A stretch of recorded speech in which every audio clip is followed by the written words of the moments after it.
This is Gun Cranks.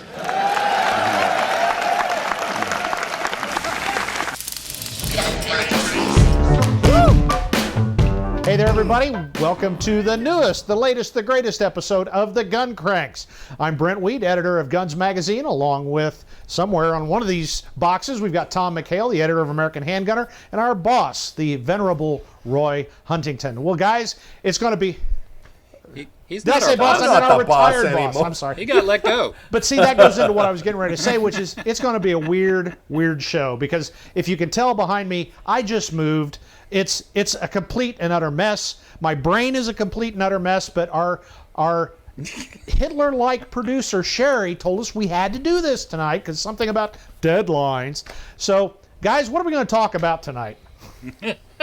Ammo. I'm proud to say we have Jade, Moldae, editor of FMG's Shooting Industry magazine. He did a big interview with everybody in the industry, so he has hundreds of quotes from thousands of people all about what in the world is going on with the ammo shortage. Excellent. Tom? I think he's going to confirm that it is in fact a conspiracy, right? Well, Here tune first, in yeah. so So you know. stay tuned for Yeah.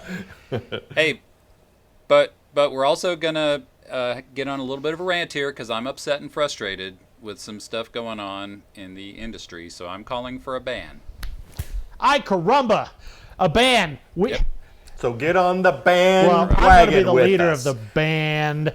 So, gentlemen, let's light the tires and kick the fires, and let's get started down this weird road we like to call Gun Cranks.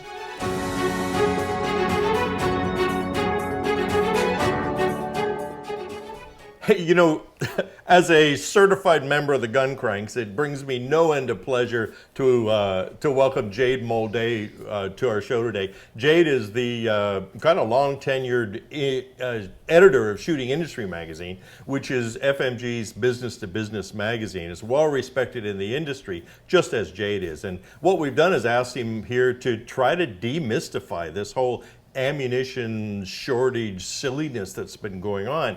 Jade just finished a comprehensive series of articles. He interviewed a lot of people in the industry who really are at the spear point of ammunition manufacture, distribution, and dealership. And so, Jade, would you please educate the cranks, and then maybe accidentally some of our viewers will learn something too? Well, how much time do you have? Might take a while to go over it all. Days. 3 hours. We have days. Yeah. So what'd you learn, if you could kind of give it to us in a bit of a nutshell? And I'm sure the guys will wade in with some silly questions. Sure. Yeah, so we, in our June issue, we just published it this week, actually. It's a three-tiered look at the ammunition segment, starting at the manufacturing level. That's the segment that I wrote. And then two of my other writers tackled the wholesale distribution channel challenges they're facing, and then also down at the grassroots level, at the dealer level, written by another one of our writers. So learned quite a lot of interesting things. I asked the question, is there a secret bunker that all the ammo is going to that's labeled for the government? And the answers were no, with some laughs in there. But No, that can't be. I know, Yeah. spoiler alert. I've got a letter from a viewer that says he knows the bunker is in Anoka, Minnesota. He knows that. He knows it. He's seen it. Yeah. Jade, did you find though that the different facets of the industry, manufacturing, dealer, wholesale, I mean, did people have a different take on things, or was there a common thread by the time you were done? I think it depended on the level of where they were in the supply chain. Like from the manufacturing level, I mean, they were pretty clear that we interviewed four manufacturers and one importer. So we interviewed, Hornady, Federal, Nosler, here based in the U.S., and then Capstone Precision Group, who kind of covers a few brands, Berger and Lapua, and there's a few others that they have. And so, they're working with European sources, but also stuff in the U.S. And then Barnaul Ammunition, they're imported from Russia. So I know from the ammunition side, they, especially from the U.S. producers, Federal, Hornady, and Nosler, all three of them said they've been setting records over the past year with how much they've been producing, and even more, they're shipping more than they ever have before, which might be in the dealer article. That was one of the points of frustration for dealers is they believed that they had not been upping production. So I know there hasn't been probably the best communication across all three channels, but I think everyone's just trying to keep in mind it's just truly unprecedented times that we're in right now, and everyone's just trying to do the best they can to get their allotments. And I know the small one-man shops are hit pretty hard right now. And I had actually, when this issue landed, I had an email come in yesterday from a dealer who says he has not sold a single box of ammo since March of last year. So that's Holy Wow. cow. pretty amazing to think about. Let me stop you there for 1 second, Wow. because just to kind of make sure we're hearing you right and that our readers and listeners are clear on this. You mentioned Russia. You mentioned European ammo imports. So if I hear you right, what you're saying is that it's a United Nations conspiracy Took my that's very causing point, the Tom. ammo shortage. Great minds think alike. Yeah. Is that a fair summation of what you found through this this three-part The series? blue helmets, they're involved. Based in Angola, probably. There you have it. Yeah. You know? Jade, I get the impression though that it's a bit like what is that analogy where the duck looks really calm on the surface and then underneath though his feet are going 900 miles an hour to get him to go. So it sounds like manufacturers are sort of trying to do business as normal, except really behind the scenes just all hell's broken loose and everybody's working like a son of a gun. But I like what you're saying though about a breakdown of communication, because I think I've seen that too.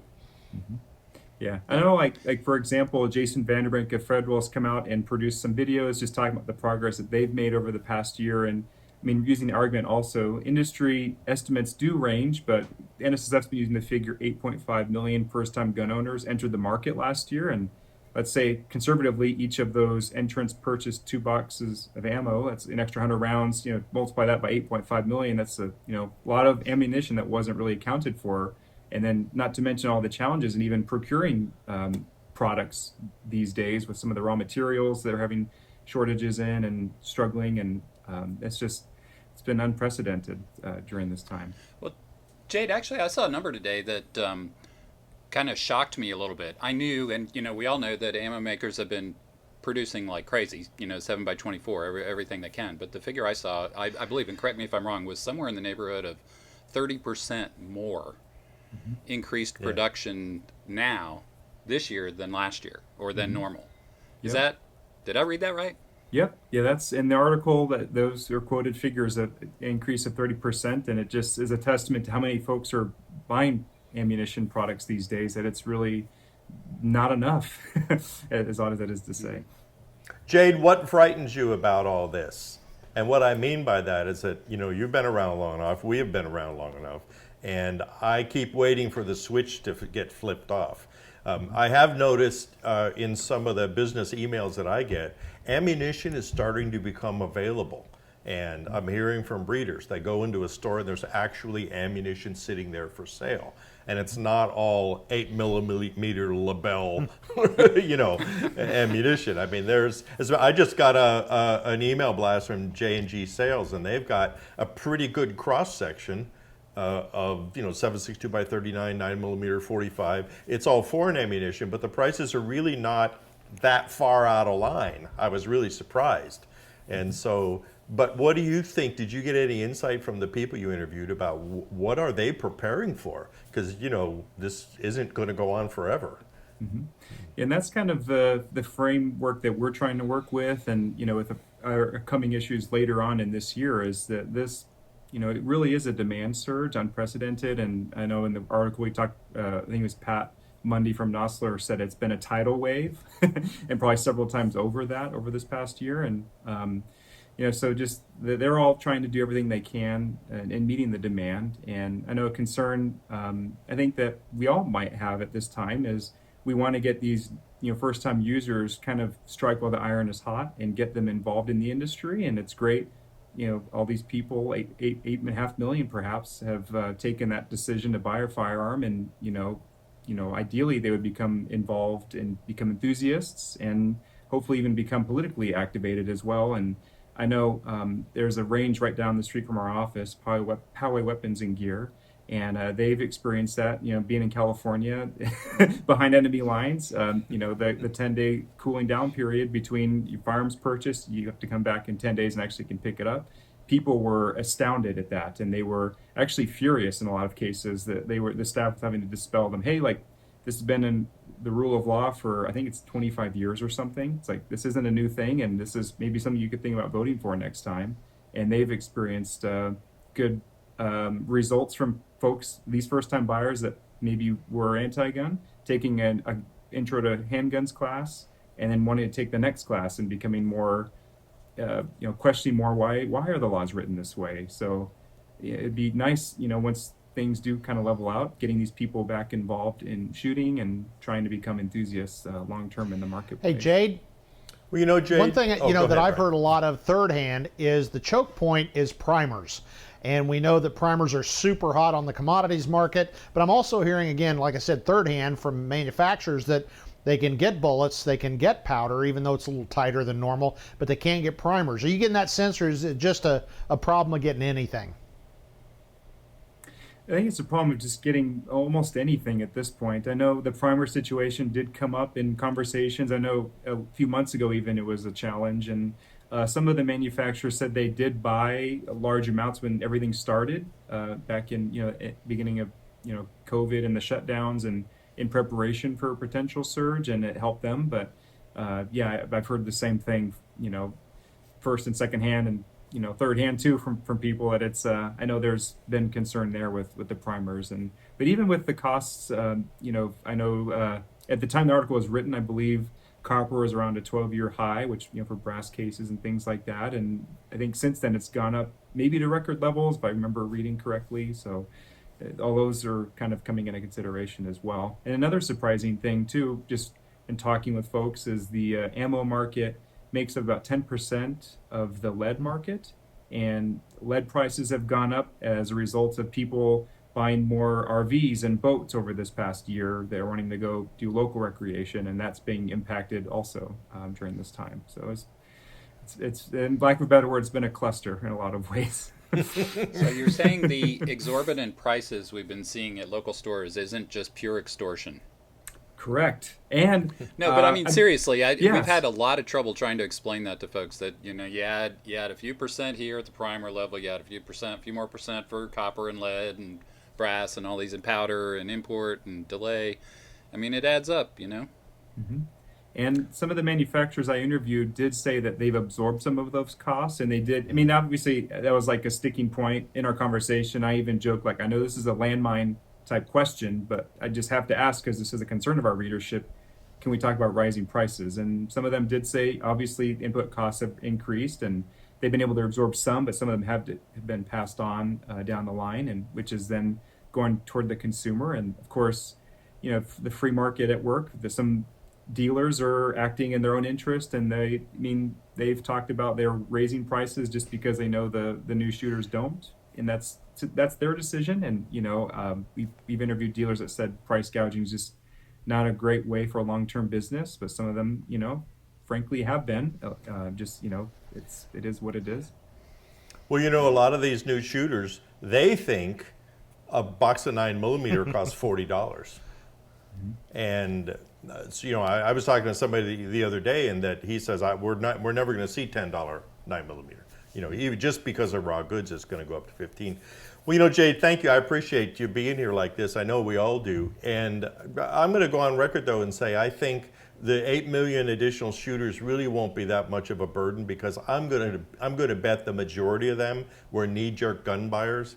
And we saw that with the AR-15 fiasco years ago, and that those guns are going to sit where they are now with the 2 boxes of ammunition that they bought.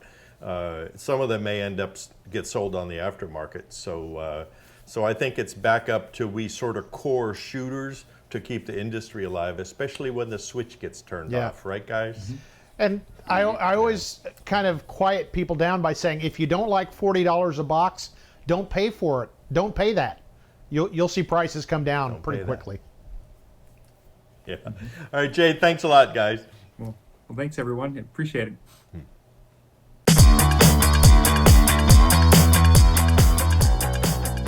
Roy. Yes. I'm a little upset. I'm actually, I don't know if upset's the right word. I'm frustrated, tired, over it. Apparently, kind of like Brent, I hadn't noticed. I think I might be reaching Brent's level now. I'm sorry. I've had it. I'm over everything. What were you talking about? Okay, well, I don't care about your problems. Here's my problem. I am sick to death of some stuff going on in the industry right now. So I'm at the point of ready. You know, we have to think about, and I hate to say this, but we're there. We have to think about banning some stuff, some gun stuff. So we're Just gonna too much. Things have gotten out of control, spiraled too far in the deep end. So we're gonna get on initiate some the bans. bandwagon.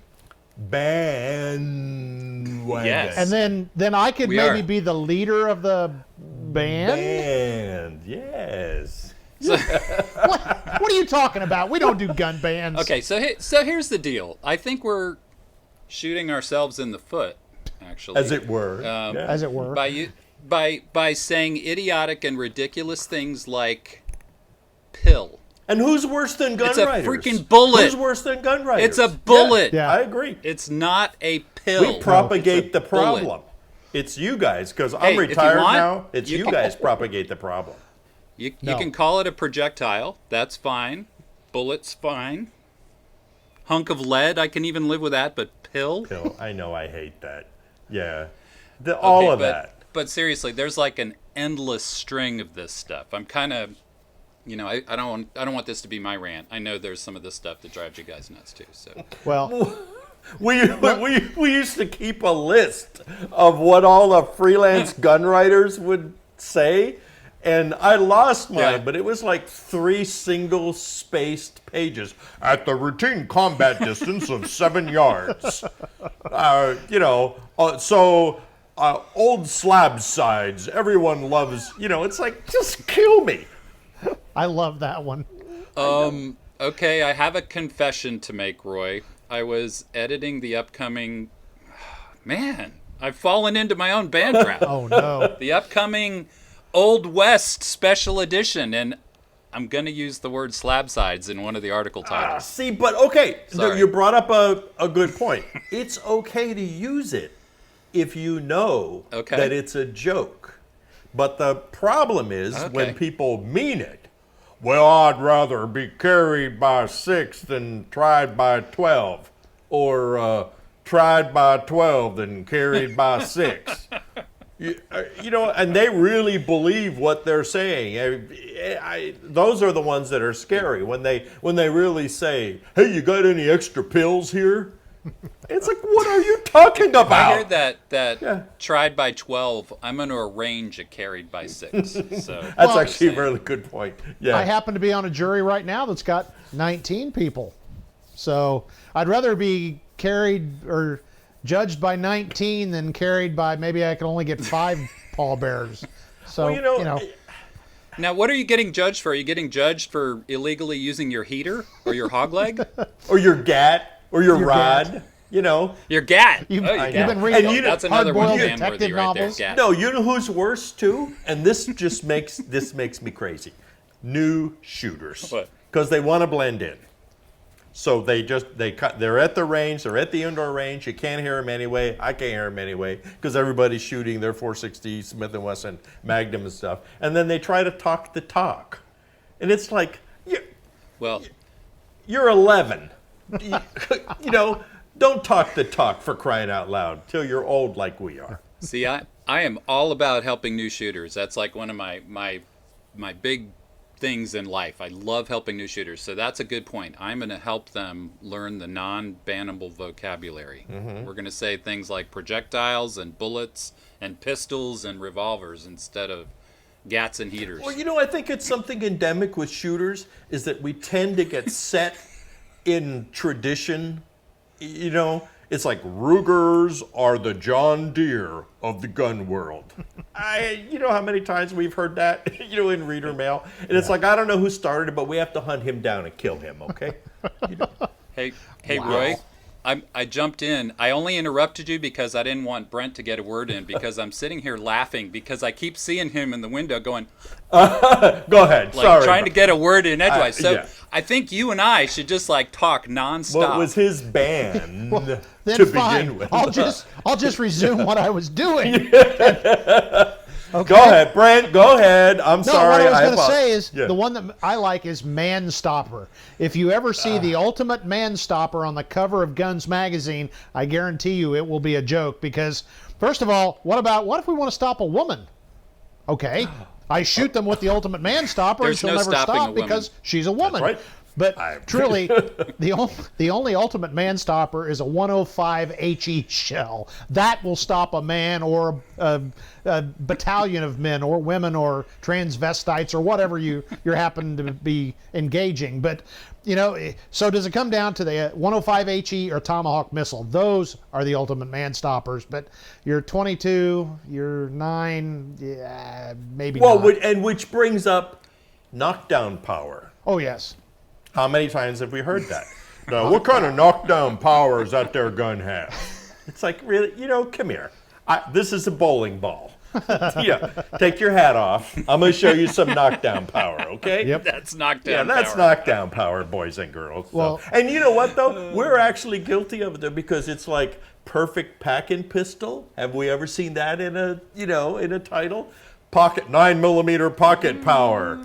But, we have to tell the public, we know that it's kind of a joke, okay, if we Yeah. do that. So at least that's what we tell people, but really on the inside, we think it's completely real and a good idea. Yes, absolutely. So right. get your So, GAT, are we all in your agreement? ultimate Man Stopper. Fire And go to your the pills, 7-yard combat distance. your combat right? distance, Yeah, and your 2.5 shots in a standard engagement. because that is standard. That is standard. Yeah, it's Oh, standard. Yeah. sorry, sir, I have to fire a half more shot at you. It's amazing, And we'll close on this. And why do you carry a 45? Because they don't make a 46. Because they don't make a 46. I rest my case. Which makes me, right there, that makes me want a 47. Yes. Right off the bat. Bye, Mom.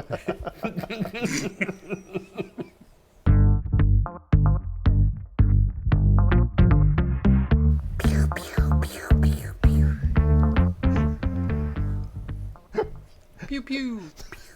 Hey, let's get in a gunfight. Yeah. What the heck? We were supposed to be talking seriously, and look what's happened already. Harry, you want to shoot my gun? No, okay.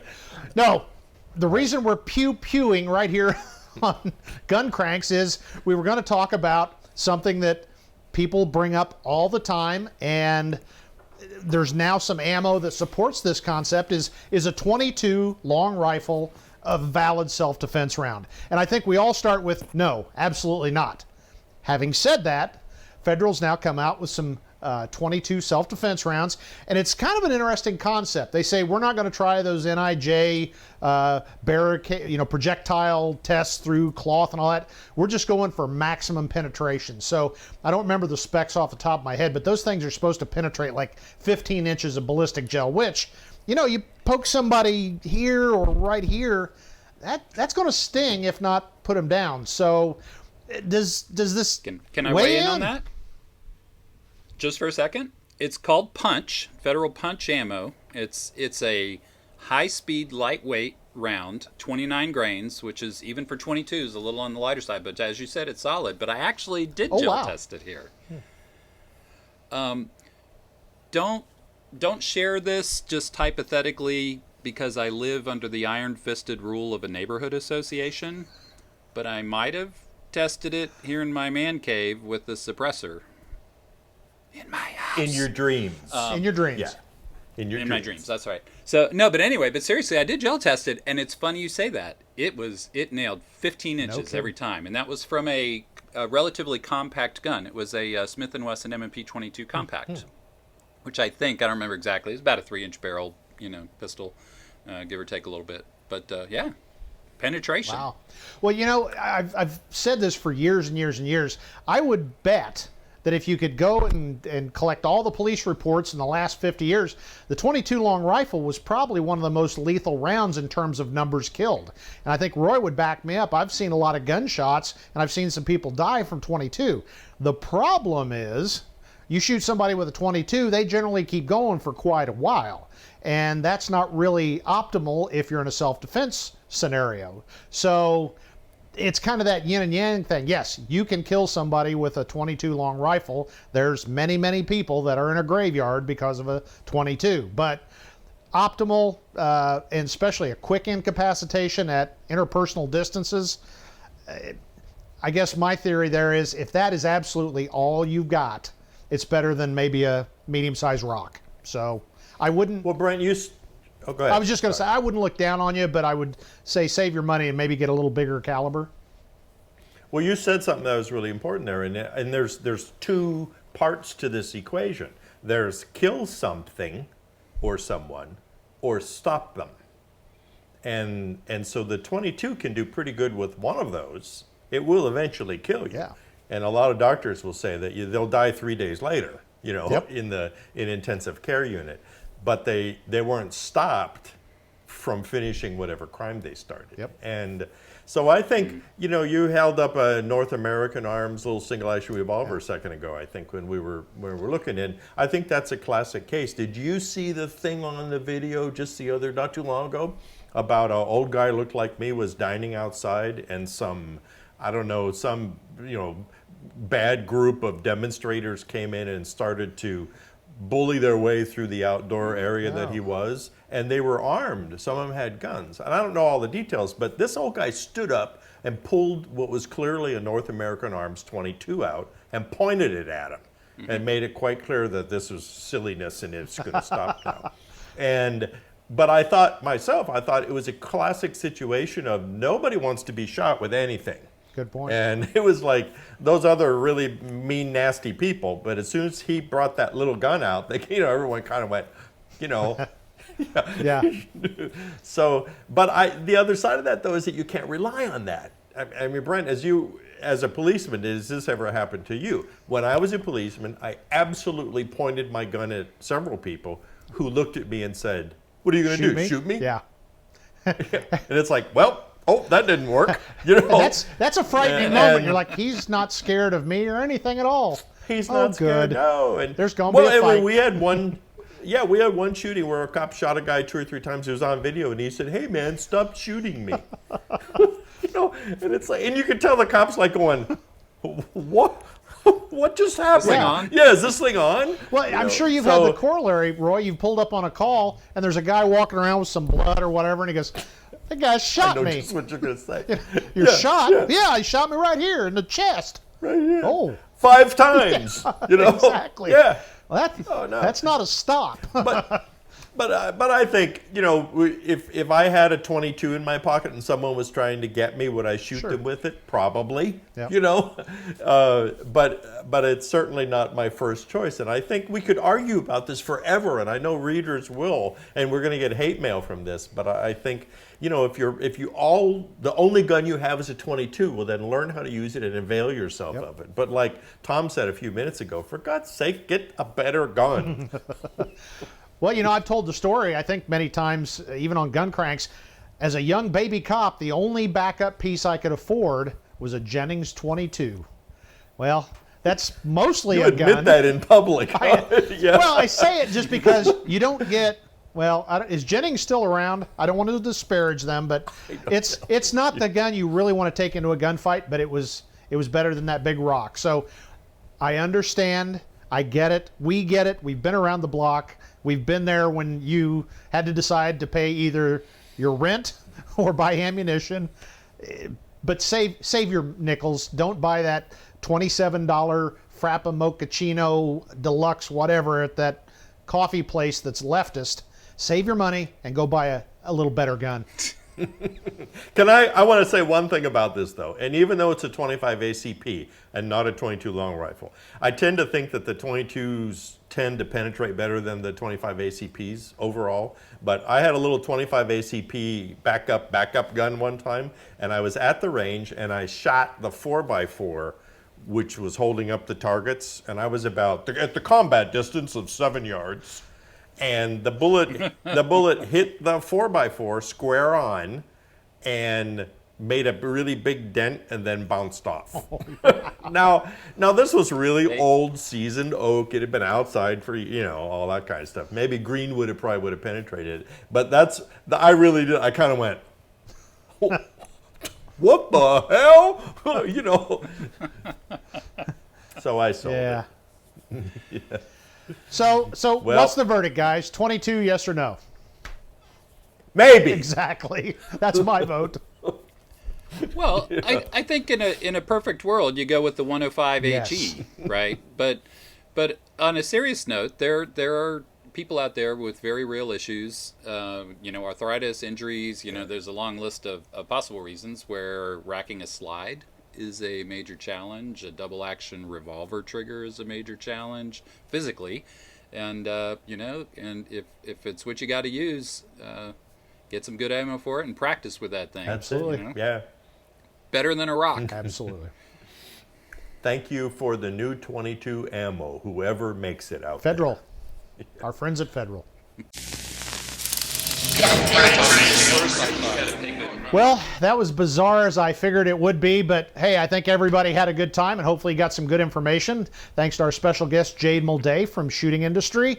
And make sure you check out all of our great publications, American Handgunner at AmericanHandgunner.com, the best magazine, Guns Magazine at GunsMagazine.com, and our partner and our friend, AmericanCop.com. Check out, that's Denny Hansen's domain over there. So always make sure you check out the Gun Cranks on our Gun Cranks YouTube channel. And as we always ask, build a small religious shrine to it and pester strangers on the street and tell them to watch Gun Cranks. So anyway, it's been great. We'll have another episode sometime soon, assuming I survive my my move, whatever.